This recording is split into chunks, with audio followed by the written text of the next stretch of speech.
Due to the graphic nature of this program, viewer discretion is advised.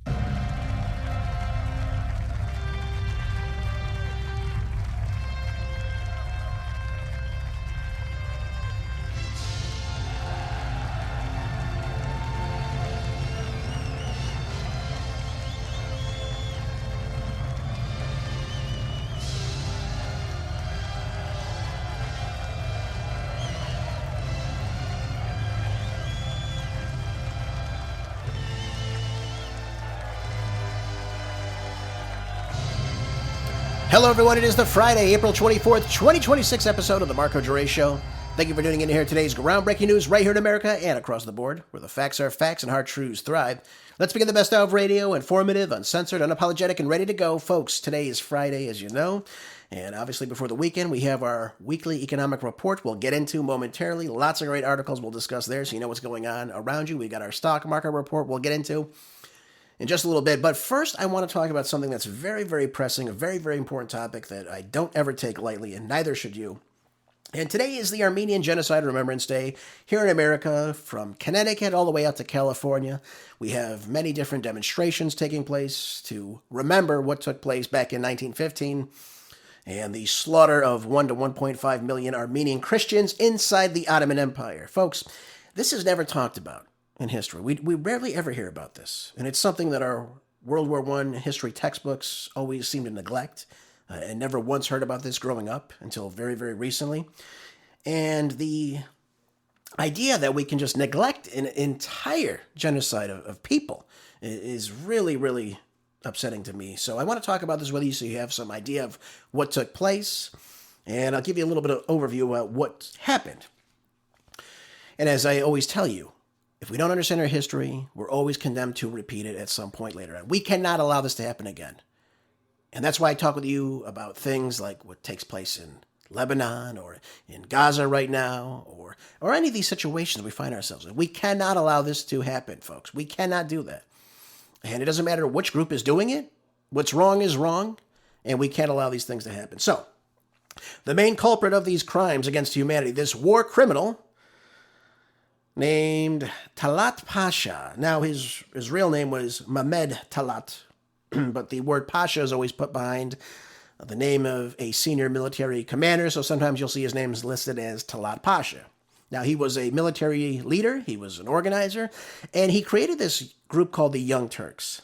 And they are the ones that carried out a lot of these atrocities against the Armenian Christians.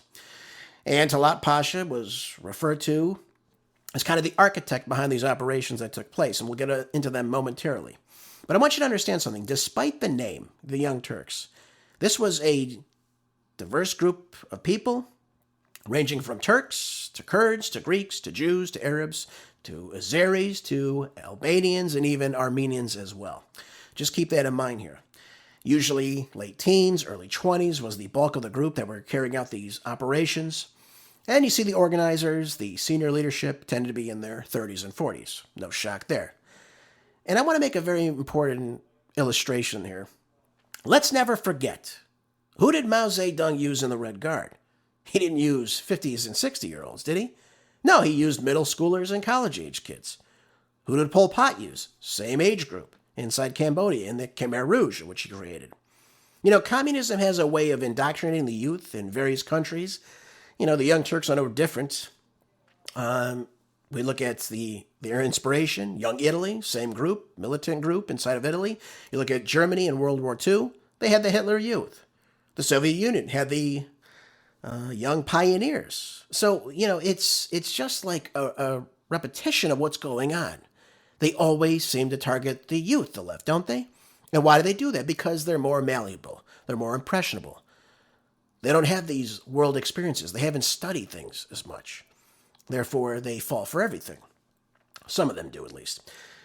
And they know that the way to get what they want, again, is to target the children, target the younger generation. That seems to be the way they do these things. We look at here in America now.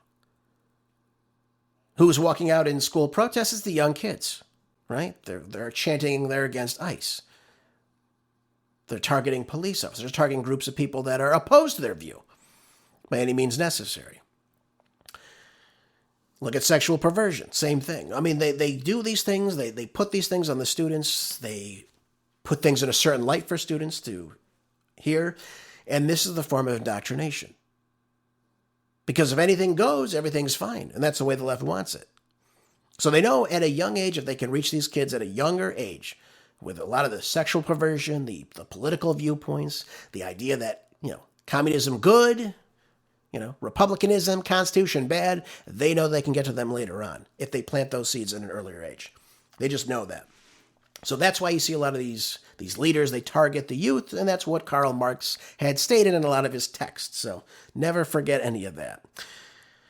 Now, let's get back to the Armenian Genocide. What did they do at first? Well, they began with the Armenian men, right? The alpha male warriors. They took them in the Ottoman army. They disarmed them. And of course, they segregated them. And again, I always tell you, they always disarm the population first. This is the way they can control them. And that's why we have a Second Amendment here in this country today. Never forget that's why we have these things. Because our founders understood when the government gets tyrannical, if you have no way to defend yourself, you are really the first people that get taken out. They always go for the men first. And that's what they did here. They disarmed them, and again, they killed them systemically. And as you'll see, then came the mass deportations next.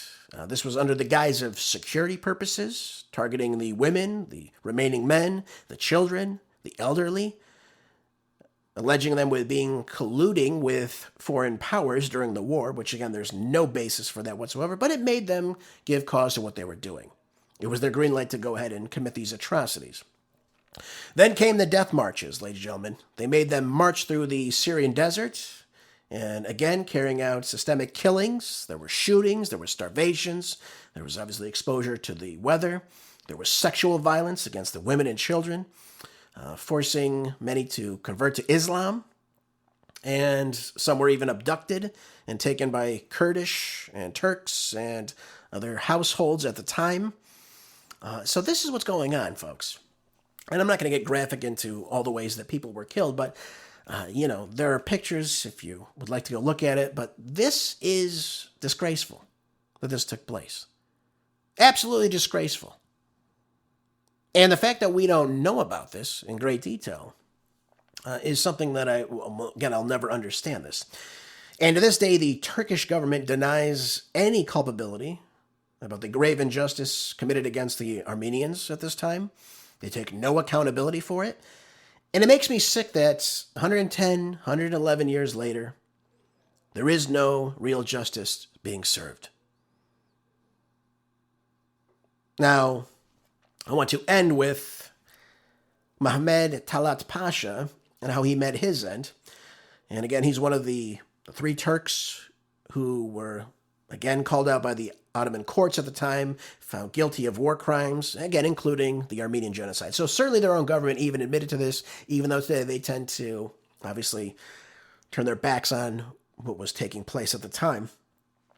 And while he fled, this was Mehmed Talat, he didn't get really far enough, folks, unfortunately for him, because on March 15th, 1921, he was assassinated by Armenian Revolutionary Federation officials in Berlin, Germany. So he didn't get too far. One of his other cohorts was also assassinated, and another one of them died at another time during a battle. But overall, folks, we could say, well, okay, the guy was assassinated. Therefore, it's all over. Well, that's sometimes that's not good enough. We see a lot of tension today between Turkey and Armenia. We see a lot of tension between Azerbaijan and Armenia today. I mean, a lot of these, I guess I want to say these beliefs by some of these groups of people, they never seem to just die out, unfortunately. So we've always got to keep our eye on what's going on. We see a lot of struggle between the Israelis and the Palestinians today. This is a struggle that's been going on for roughly well over 80 years now. And what we see, the atrocities taking place in Gaza, the starvation, the bombing, the killing, the shelling, the lack of humanitarian aid getting put to the region, electricity, medical efforts. I mean, this is all by design, folks. And for some people to say, you know what, it's not a big deal, they deserve it, they're animals, they're barbarians. Stop dehumanizing an entire group of people and start looking at people by their actions. Look what's taking place inside Lebanon today as well. The bombing inside of Beirut, killing innocent civilians. It's no different. It's no different, folks. And we cannot just simply say, well, let's play favorites. I like this side over the other. What's wrong is wrong. And as I said to you before, if you don't understand your history, folks, you are destined at some point later on to, unfortunately, repeat it at some point. And we should never, ever settle for one group attacking or murdering indiscriminately a group of innocent people, ever. Doesn't matter who they are. Okay, let's just make that very, very clear. So on this day, again, it's a day we should always remember and understand that this should not have happened at any time in history. And certainly not to the Armenians during World War I. So I wanted to share that with everybody today so we never forget what took place. And of course, we remember the 1 to 1.5 million Armenians that had to suffer and lose their lives for no reason at all. Okay, folks, let's move on. I do want to get into some other very important articles today. And as you know, Friday we always go over our economic reports. We've got to talk about what's going on today in the world, economically wise. Let's talk about this. This is a bombshell article that was out in Fortune. And it says here that the biggest energy security threat in history is going on right now. We get to live through this, don't we, folks? The IEA chief warns that 13 million barrels a day are gone with no cure in sight. So we see the ramifications of what's taking place with the war in Iran. We talk about the so-called ceasefire in name only that's taking place right now. And we see the global energy crisis showing no sign of easing. Well, in an interview with CNBC, the executive director of the International Energy Agency called the ongoing energy crisis an unprecedented inflection period for the global economy. He said, we are facing the biggest energy security threat in history. That's what he's calling what's going on right now. And this is what happens when you take away 20% of the global oil supply. When we take something out and remove it, and it's gone, that has a dramatic effect on various countries all throughout the world. Now, the energy shock reverberating from the war in Iran has hamstrung the global economy. No doubt there. And as I said to you before this war even began, I said, if the United States and Israel are so out of touch with the reality that they go in and do this, and Iran closes the Strait of Hormuz, we are going to see lots of inflation. We'll see lots of shortages in oil supply. We'll see other ramifications and consequences with the results of just transportation of many different things out of the region, from helium to aluminum to fertilizer. I mean, 35%, folks, of the world's fertilizer supply comes out of the Persian Gulf. Well, guess what's not coming out right now? A lot of the fertilizer. And I dare you to try to plant crops without fertilizer. We talk about the urea content, the nitrogen. Again, not coming out of the region, folks, so it's putting a stranglehold on our farmers right here in the United States and worldwide. Now, again, it's obvious to anybody who goes to pump gas knows that the gas prices here in America are really just getting over $4 a gallon, and that's according to AAA right now. And those numbers are apparent. They're growing right now. We see things like Lufthansa just slashed 20,000 flights. Yep. Other airlines like United Airlines, they're raising their flight prices right now up to 20% because there's jet fuel shortages. We're seeing the same thing taking place inside Europe right now. They're just simply canceling flights because they don't know what to do. They're not going to have the means to allow these flights to go on. And while this so-called fragile ceasefire holds, and I always call it a ceasefire in name only, it's not really a ceasefire. It really isn't. You know, Donald Trump has extended it indefinitely on Tuesday, he says. But the double blockade is still going on in the Strait of Hormuz. Now, whether Iran or the United States are allowing ships to go through, that's up to, obviously, the Iranians. I will say that to you. But this has kept the oil price elevated, and that's the biggest chokehold on the economy, is the oil prices. You can't remove the energy, because once you control the energy and prevent that from moving, you got problems on your hand, and we're seeing that slowly taking place right now. You cannot ignore that. You can't have that happen. And there's no sign in sight. Iran fired on 3 ships just the other day, trying to traverse the strait on Wednesday. Obviously, that's a problem. You're not going to have any ships in the region without Iran's approval or coordinating with them that are going to pass that strait. And you're not going to see any ships that are stuck inside the Persian Gulf, again, that are under, for example, Lloyd's of London to cross because they're not going to insure them. And no ship worth hundreds of millions or, with $1 billion worth of cargo on it are going to traverse that strait. Just not going to happen. Just not going to happen, folks. And that puts everything in jeopardy. So we've got to come to terms with what's taking place now. This war has created a global meltdown. And as long as this war goes on, we're going to see a lot of these problems continue to persist. But when you have the chief of the International Energy Agency come out saying, listen, we're in a binding moment right now. We're losing 13 million barrels per day, totaling 100 billion cubic meters of gas. That is something we've never even experienced in our history, ladies and gentlemen.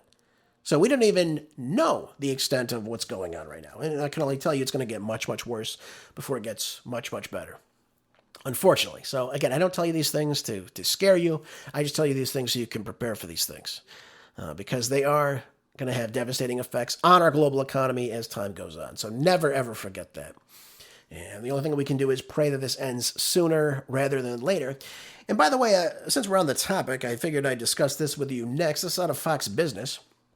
Summertime, we love to do our barbecues, right? We have 4th of July. People get together. It's summertime. The weather's nice. You have barbecues more often, don't you? Of course you do. And unfortunately, we have some issues with our barbecuing, ladies and gentlemen. And again, it's always related to our Middle Eastern tensions. And look at what's taking place now. We're driving up the cost not only of oil, but also of propane. Oh, yeah. And when energy prices rise, the added cost ripple through the food supply as well in everyday purchases, from meat counters to, obviously, things like your backyard grills. Not a shock. I've said this to you many, many times before. I said oil offshoots everything else. And maybe they listen to my show. I don't know. Maybe they should. But I said this to you long ago. I said this is going to impact everything. And today in Fox Business, what do they say? The impact of the ongoing challenges in the Middle East on energy prices impacts nearly every facet of the U.S. economy, and beef cattle are not immune. Well, no kidding. No kidding. Look at this. Ranchers rely on fuel. Yep, they rely on diesel, which those prices are skyrocketing even more than unleaded prices.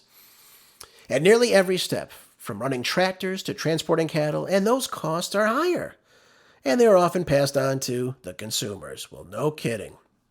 No kidding. Folks, I told you this before, everything is going to get offshot by this. This is no good. Propane prices are going up. Gas prices are going up.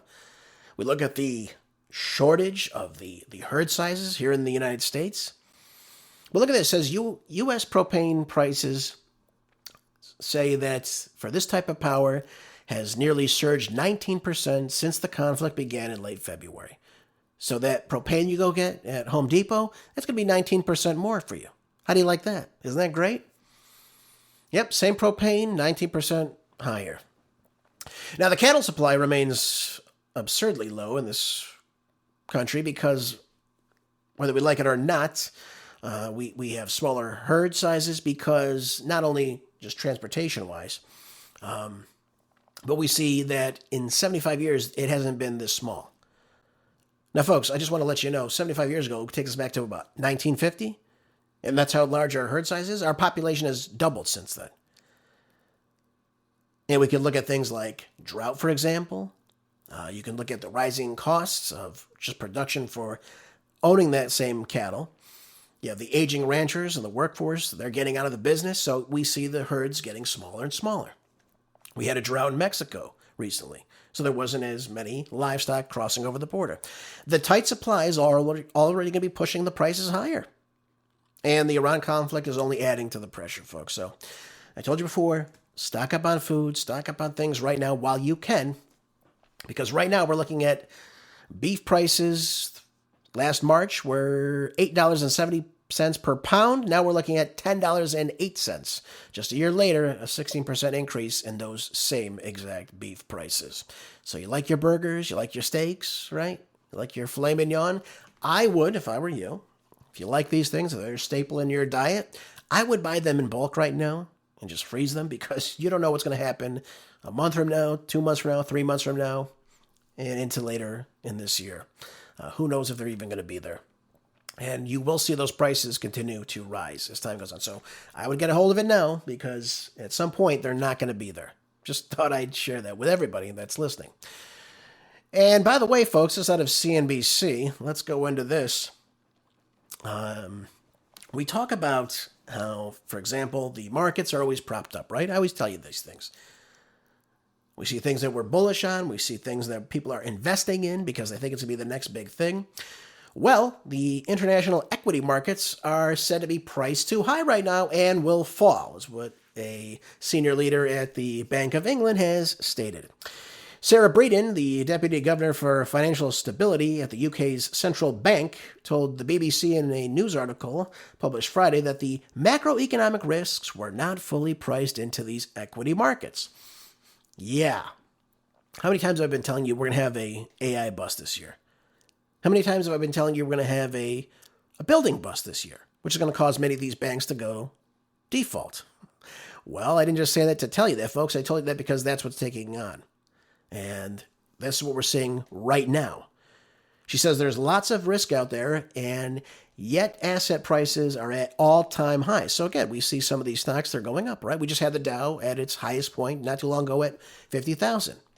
Remember Pam Bondi had a deflect in Congress saying, hey, the Dow Jones has never been this high. Everything's great. What are you so worried about? Why are you talking about Jeffrey Epstein? Come on. Don't worry about Jeffrey Epstein. Look at the Dow Jones. Okay, well, I don't know how many people's lives the Dow Jones affects directly.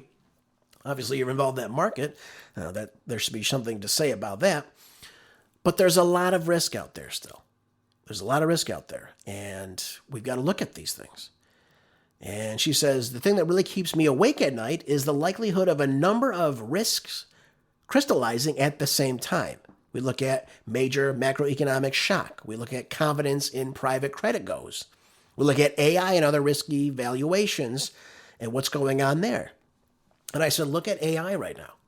Our government's boosting it up. It's propping it up. That's why you see a lot of these tech stocks going up. People are investing in it right now because they think it's going to be the next big thing. But when you look at valuation reads versus what's actually happening, there's two separate things. And what happens in the environment and what are we prepared for is what we've got to talk about next. We look at things like the global equity markets. They've been volatile since the U.S. and Israel launched this strike on Iran in February. That's a problem. But many developed markets are still trading near record highs. So you say to yourself, well, is this really a problem? You know, you look at, for example, on Wednesday, the S&P 500, the NASDAQ closed at all new time highs.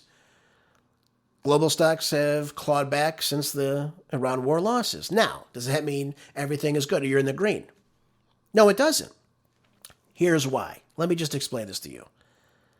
A lot of these top marginal stocks that we talk about, the S&P 500, the NASDAQ, the Dow Jones, they are all, again, very heavily invested in a lot of these tech stocks. Let's just be very clear about that. All right? And when you look at something like the valuation process, you know, you think you're looking at something and going, okay, this is going to go really well, so I'm going to invest in this right now. It's going to be worth a lot of money. The AI is going to be worth a lot of money, and it is going to be worth a lot of money. But when you look at the valuation versus the actual cash flow, that's the biggest problem. Because right now they're all valued at a process where you're estimating what you think that company is truly worth based on the future cash flow, their financial statements, their assets, and comparable companies to that. So we look at how much AI has been developed, the data centers, all this other nonsense, right? The tech stocks and what have you. What's actually being bought up, though, is the biggest problem. Because what you think the business might be worth may not actually come to fruition. That's the big problem. And if we look at the hype around AI, for example, which is the big hype right now, you can make guesses on that, but the company may not yet be profitable. But investors are projecting that future growth. So you see how the two things can be conflated. And right now, we don't know what's going to take off of that. We don't know if we're going to be the leaders in AI.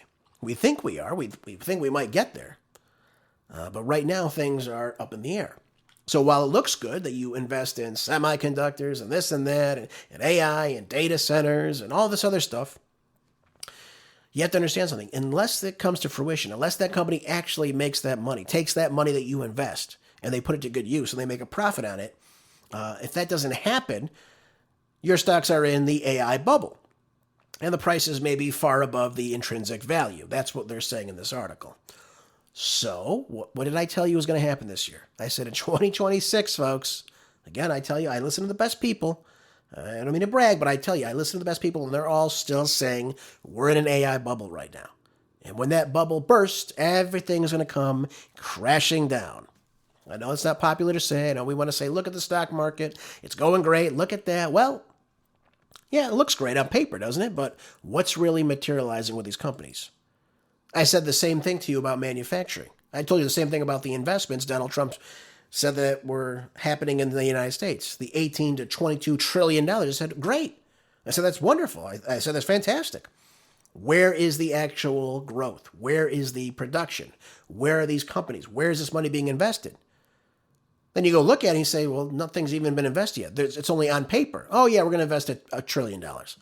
We're going to invest $300 billion. We're going to, we get all these people saying yes, yes, yes. But nothing's been done. So while it sounds good, sounds great, you think, great, thank God, we're going to manufacture here in the U.S. That's what we need. But nothing's being done. Nothing was being built of that 18 to 21 or $22 trillion. And that's the problem. So you think you're getting these big investments, but nothing's actually coming in.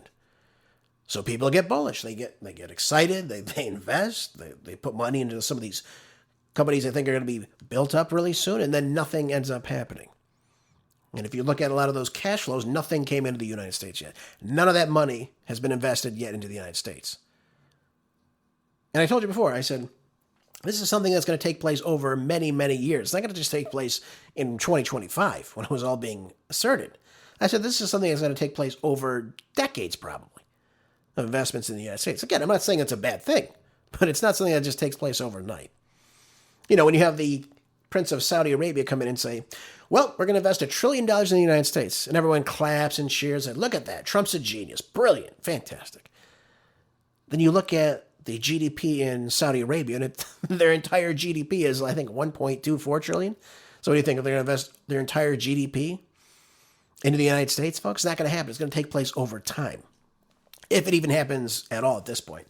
God knows if the Saudis would even trust the United States based on where we are right now. So I wanted to bring that up to you because, again, I told you before, now it seems to be coming to light. Even CNBC is now reporting on it.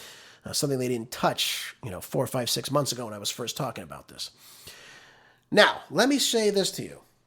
Again, let's keep moving. We got to wrap this up on the manufacturing aspect. This is out of the Wall Street Journal. It says, fear of shortages are now boosting global factories, but the Eurozone activity is starting to decline. What is going on here? The big question going around. Lots of people right now are seeing a boost in manufacturing inside the United States. We're seeing the numbers going up. The Composite Purchasing Managers Index, a measure of activity in the manufacturing and servicing sectors here in the United States, rose to 52.0 from 50.3 just a little while ago. And any reading above 50 points to an increase in activity is what that says. So everyone gets happy about that. And by the way, I want manufacturing to go up too. Don't get me wrong. I love manufacturing. I think manufacturing builds a strong middle class. That's what we need here in America because good old Billy Clinton did what? He started outsourcing the jobs within NAFTA and all these trade deals that he put in place. And of course, he brought China into the World Trade Organization. And what took place? China's GDP, which had been stagnant for 3 decades, started to finally boost. And look where they are now. They're the second greatest global economy in the world now. As a result of that, thank you, Bill. I wish you would do something for the United States at the time. Anyways, so a lot of those good-paying jobs, they left us. They went to China because it's cheaper to put a business there than it would be keeping it here in the U.S. That's the biggest problem. So we see the better news for manufacturing, but here is the problem. A lot of people are buying more because they feel that there's going to be shortages later on. So the demand is very high right now for many things. And that's something we need to be very much aware of. That's why we're seeing this spike.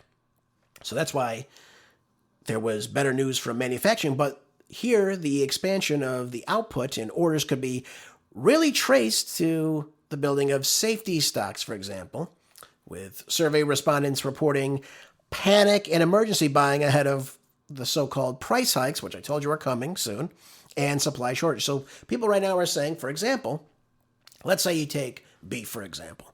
And I just told you, I said, stock up on beef right now because down the road it's going to be much more expensive. Well, you say, okay, I'm going to buy in bulk right now. I'm going to buy a bunch of burgers, bunch of burger patties, ground beef. I'll buy some steaks. I love that beef bacon. Oh, yeah, got to get it.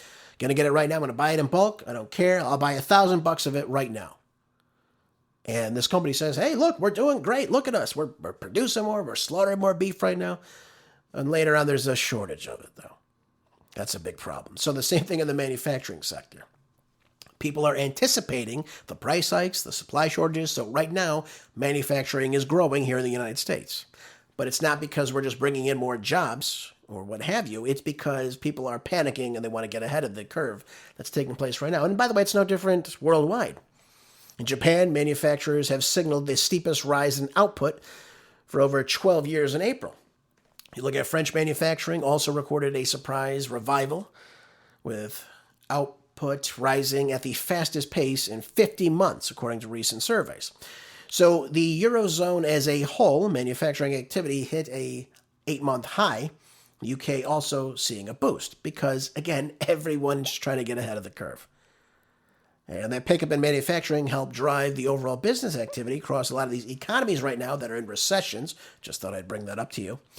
And again, despite the uncertainty caused by the conflict, which has weakened businesses and consumer confidence. You look at Germany, the main exception, unfortunately, saw a sharp decline in service activities accompanied by a slow down in manufacturing. Well, that's because Merz wants to put military spending at an all-time high and boost up their military for some reason right now. I don't know what he's anticipating to do right now, but that's why that's happening. So you see a shift in what's going on right now. In the United States, for example, prices charged rose at the fastest pace in 11 months. Japan prices rose at the fastest pace since a series began in 2007. So across the board, especially in the Eurozone, prices rose at the fastest pace in more than 3 years. So everyone is trying to get ahead of the curve. Just understand that when you hear about this. It will be brought up as a big brag, of course, but the reality is people are panicking. That's why people are demanding more. So when things get pulled off the shelves quicker, the retailers ask the manufacturers to produce more, or they may buy more. And that's why you're seeing a lot of this production rise here in the United States and again across the globe.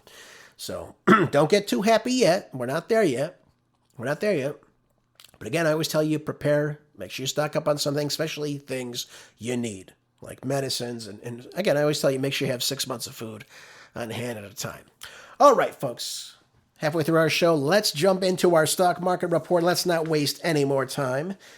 So in a different development, let's jump into this. Let's look at, for example, the S&P 500 trading today right now, $7,160.85, up 0.74% today.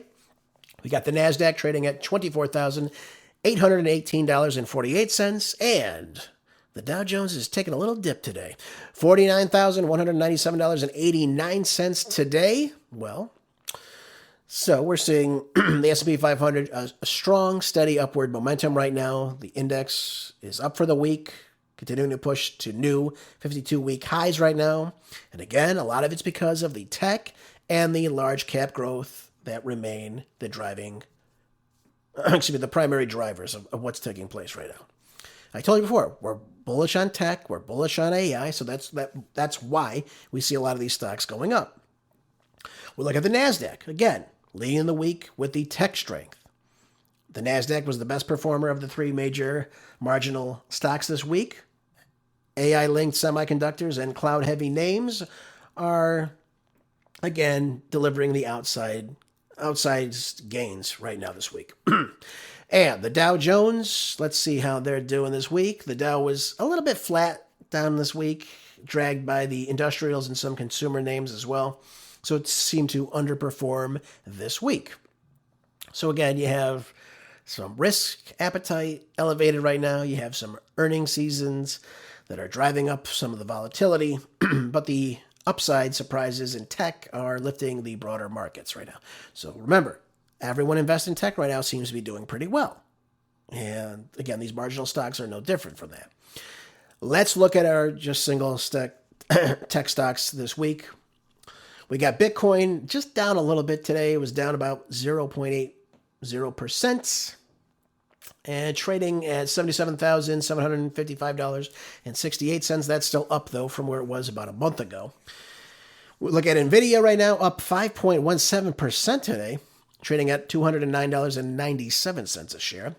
Meta, with some layoffs happening this week, was up at 2.57%, trading at $676.09. Apple down just a little bit at 0.86% today, trading at $271.09 a share. Amazon up 2.92%, trading at $262.53 a share. We had Alphabet trading at $343.89 a share, up 5 points today. Microsoft is trading at $419.24 a share. Maybe it's because Tim Cook is leaving the company. Who knows? Oh, no, I'm sorry. That's Apple. Microsoft trading at $419.24, up 0.84%. We have Dell Technologies trading at $217.60 a share, up 2.57%. And Broadcom trading at $421.09 a share, up 0.27% today. So the tech and the crypto basket was a pretty positive week. Again, I told you the reasons why I believe that's taking place, but it was largely because of NVIDIA, Amazon, Meta, Bitcoin, and Apple's were the only notable drags this week. So, again, the tech stocks are going to be closing broadly higher this week, powered by the AI names, the cloud-heavy mega caps, while the Bitcoins and the Apples seem to like. Maybe Apple, so again, maybe it's because Tim Cook said bon voyage, he's going to step down into some other position in the company. Who knows? And again, you see, for example, NVIDIA, once again, leading the market to standout gains. Amazon, Meta followed with strong upsides. And the rest of the big tech posted fairly strongly this week. Moderate advances for the end of this week. All right, folks, let's move on to our precious metals. Why not? So let's look at gold first, trading at $4,687.10 a share. That's coming out of Kitco. It was down just slightly at 0.1%. Silver also down just a little bit today, $75.14 an ounce. It's down some 0.24%. Platinum trading at $2,002 a share, down 0.10%. And palladium trading at $1,453, down just 2 points. Not anything too dramatic today with that. And again, the precious metals are slightly down because we see these capital rotations coming out of the safe havens right now. We see the energy markets are tending to dominate the macro narrative right now. The U.S. dollar is also remaining firm right now, so there's a reduced demand for metals. So once you see that shift change, inflation expectations are still stable right now, even though I told you it's going to go up this year. And you have the lowering for the urgency for the gold and silver hedges. So where does that leave us with our number one concern right now? We look at our crude oil benchmarks. Let's take a look at Brent crude right away, trading at $105.63 a barrel. Again, it's up today. I don't know how much it's up, though. Let me take a quick look how much it's up today. Yeah, just up slightly today. Nothing too dramatic. We look at WTI crude is at $93.77, down 2.15%. So we see a little bit of a shift in that market. Murban crude trading at $105.95. No shock there, up 2.74%. Urals out of Russia trading at $104.08 a barrel, up 5.3% today. And I got a new one out here today. I got Dubai crude trading at $100.75 per barrel, down 1.95%. So The oil futures are again elevated because we know the geopolitical tensions are driving the supply risk premiums right now. Again, folks, when you have 20% of the global petroleum liquids out of the markets, again, the prices are going to stay elevated. So we can expect that to continue right now. I don't see that changing anytime soon. In fact, I see that going up. Once the rhetoric kind of goes away, when the ceasefires or, we're going to open up the Strait of Hormuz, all that comes to the reality that, hey, it's not opened, you're going to see a lot of these companies say, we're in trouble now. Especially with that report coming out from the IEA chief saying, listen, we're not producing 13 million barrels of oil per day right now. That's a big problem. And once these people start to catch on that and people panic, you're going to see the price of oil start to go up, folks. And again, the price of gas will soon there follow. That's what you're seeing out of our markets today, folks. So that's our weekly economic report. So take that as you will. Let's jump over to the other arena in the foreign theater today. Let's not waste any time. President Trump is boasting that he announced a 3-week extension of a ceasefire between Israel and Lebanon, which I think is shocking because Israel attacked them during this so-called recent ceasefire. And I'm going to play you a little bit of Trump right now, him in his own words, which is always fantastic. And I think it should illustrate exactly what's going on. It's nothing more than rhetoric.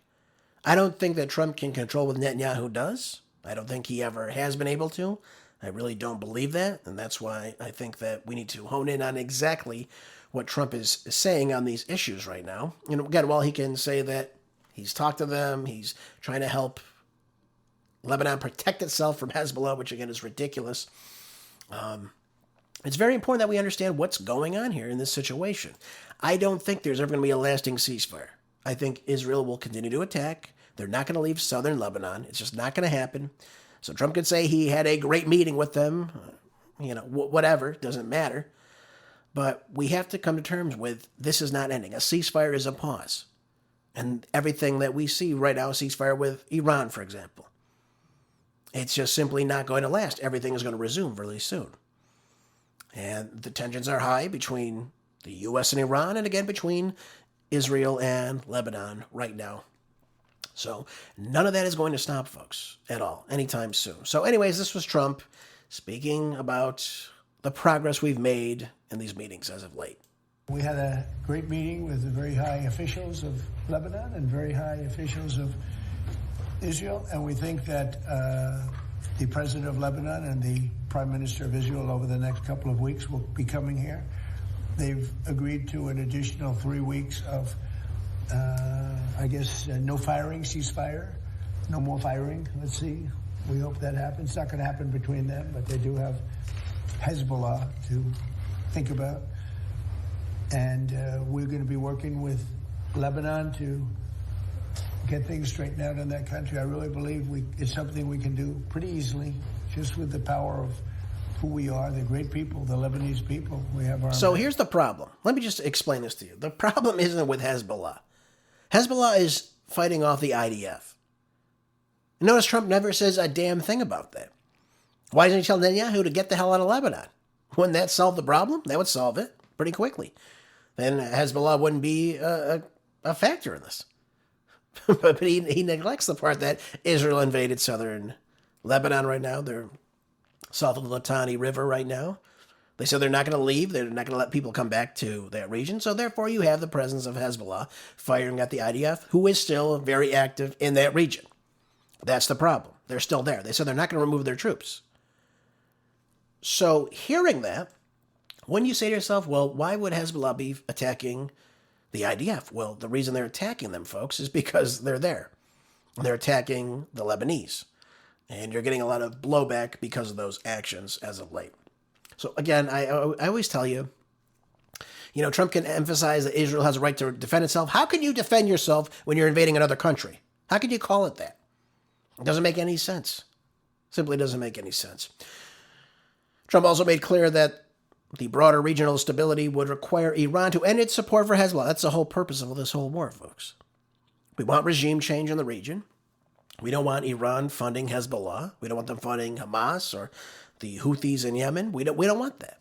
because they're the ones that are pushing back against Israel's expansion into other people's territories. That's what this is all about, and that's why we wanted to go in Iran and invade, because we thought we could achieve regime change. Well, unfortunately, that didn't happen.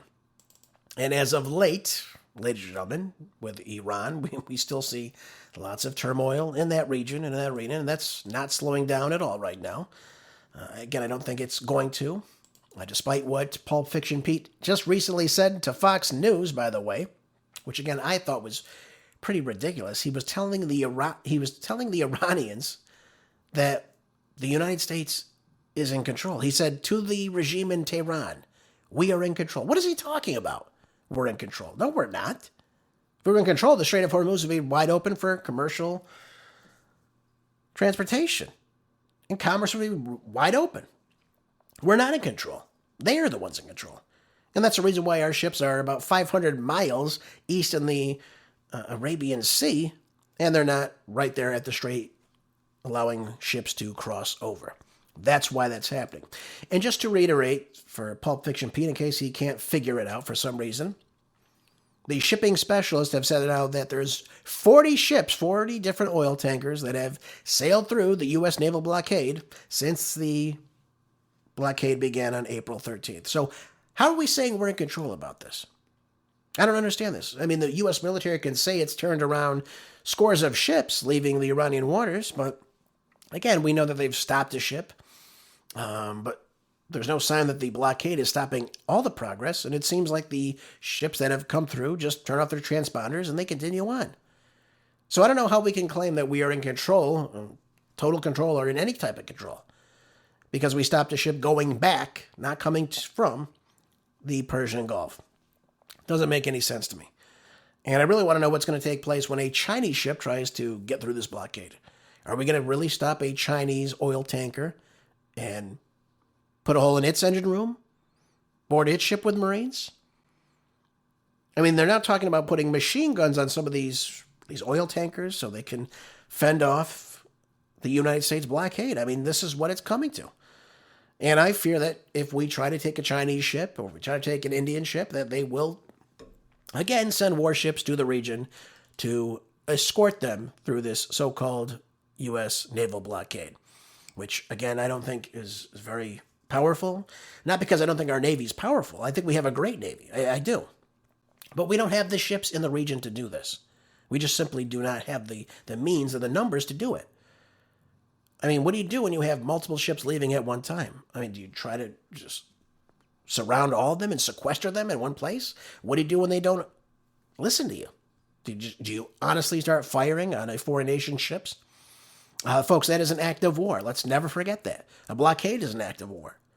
So we can claim we're in a ceasefire with Iran, and we're looking to talk to people, but does it really hold any water? To me, the answer is no. And Trump can tiptoe all he wants about it, like this. So I can only tell you this, it'll end. I don't think it'll be very long, by the way. They're delaying it because we don't know who to deal with. They are in, they know who the leader is in this country. We don't know who the leader is in Iran. Because remember, regime change. Khomeini is gone. He's gone to greener pastures. He's gone, and all of his team is gone. Then a second group came in, they're all gone. And now you have the third group, and they're a little concerned about being gone too. Okay, I don't see any change in the Iranians' thinking. I don't see them kowtowing. I don't see any capitulation. I don't see them running to get another ceasefire.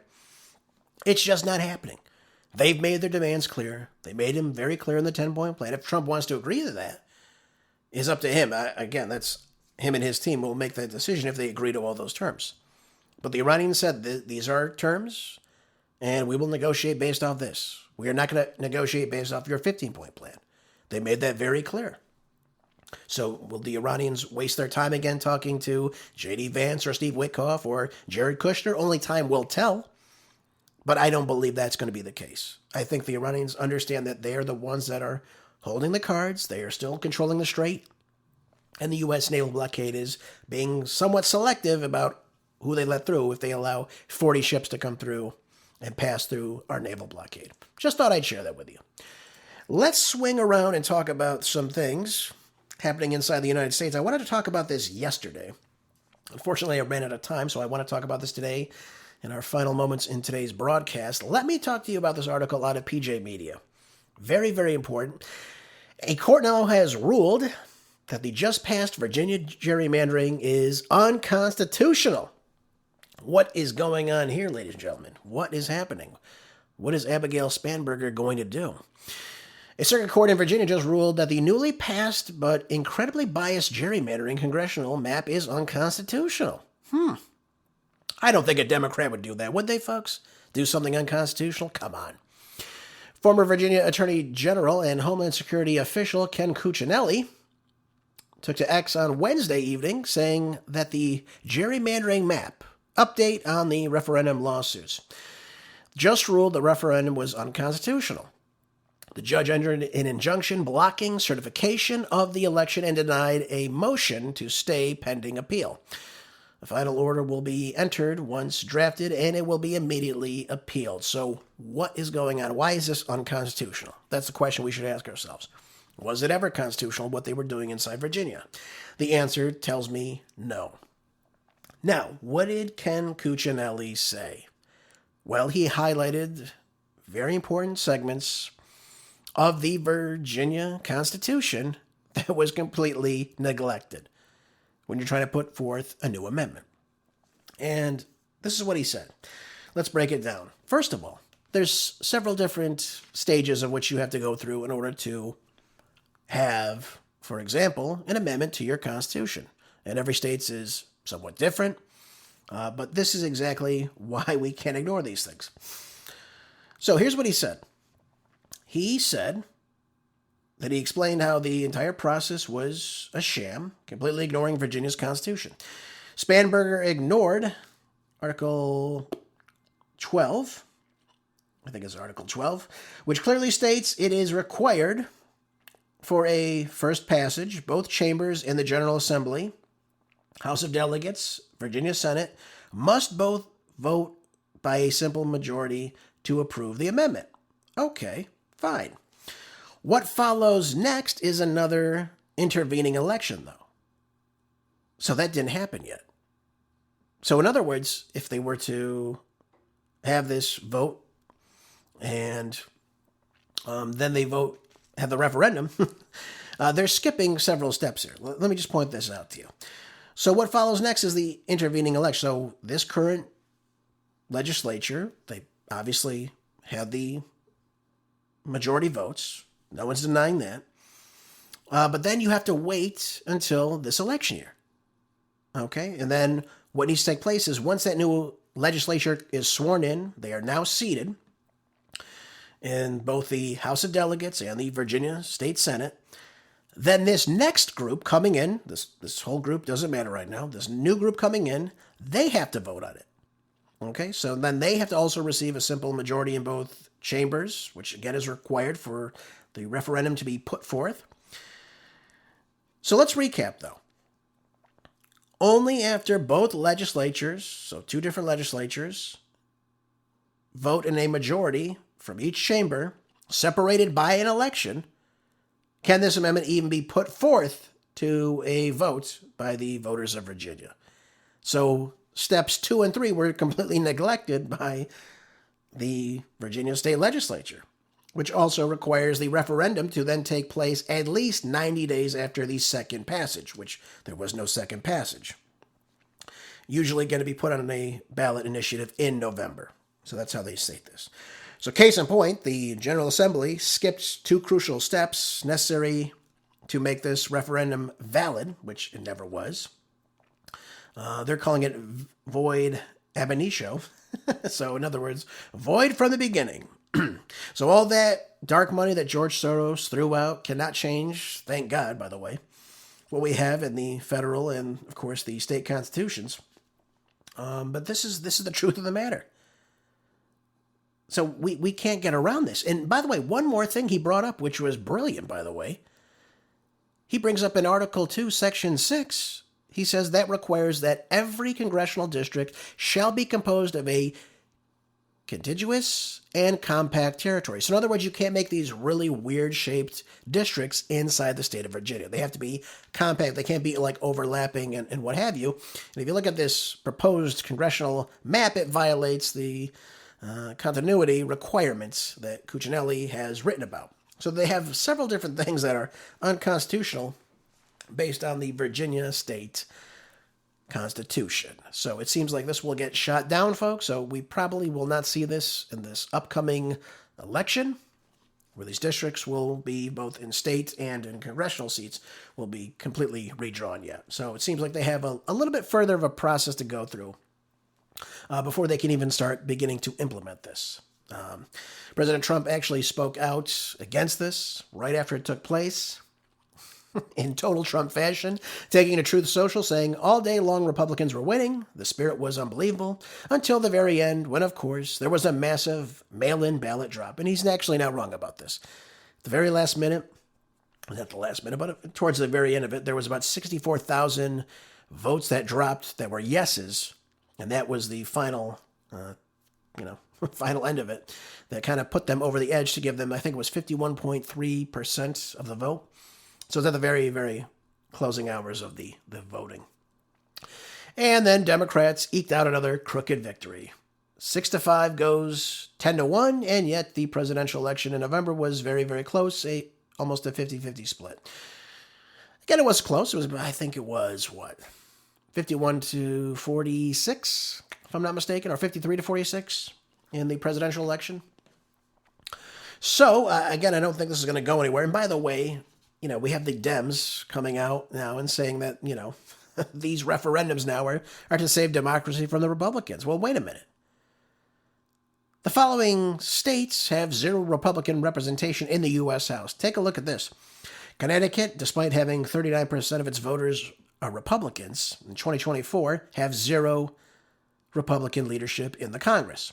Delaware, same thing, 37% voted for President Trump in 2024. Zero Republican representation. Hawaii, 37.48%, zero Republicans in the House. Massachusetts, 36.02%, zero Republicans in the House.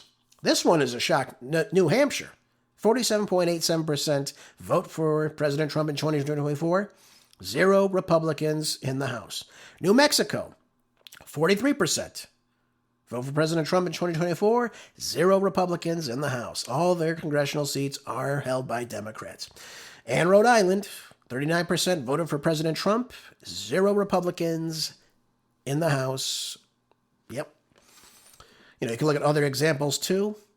Illinois votes roughly 43 to 44% voted for Trump in 2024, yet only 3 of the 17 congressional seats, 17.6%, are reflected in the House of Representatives. So if Democrats actually believed in fairness, they wouldn't cheat people out of their congressional representation in D.C.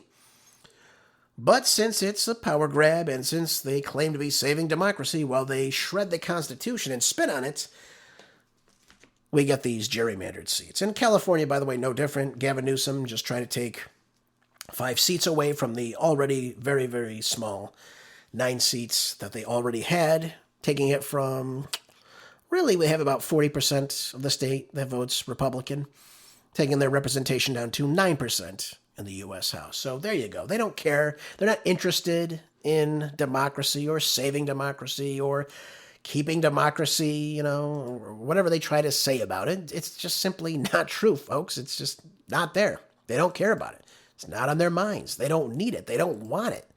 This is all a power grab, and I'm glad to see that Virginia is treading water, and it seems like they will not be able to keep these maps.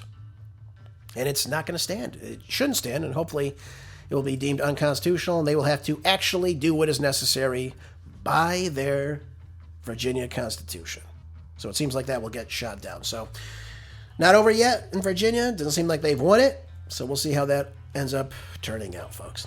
Folks, thank you again for being here. We're out of time for today's program. Thank you always for sharing the show when you can. I appreciate you when you do that. Make sure you're storing up on food, water, ammo, money, gold, anything to be self-sufficient, folks. Have a great rest of your weekend. Have a great rest of your day. I'll see you back here Monday for more groundbreaking news on the next Marco Duray Show. Until then, be good, stay busy, and God bless.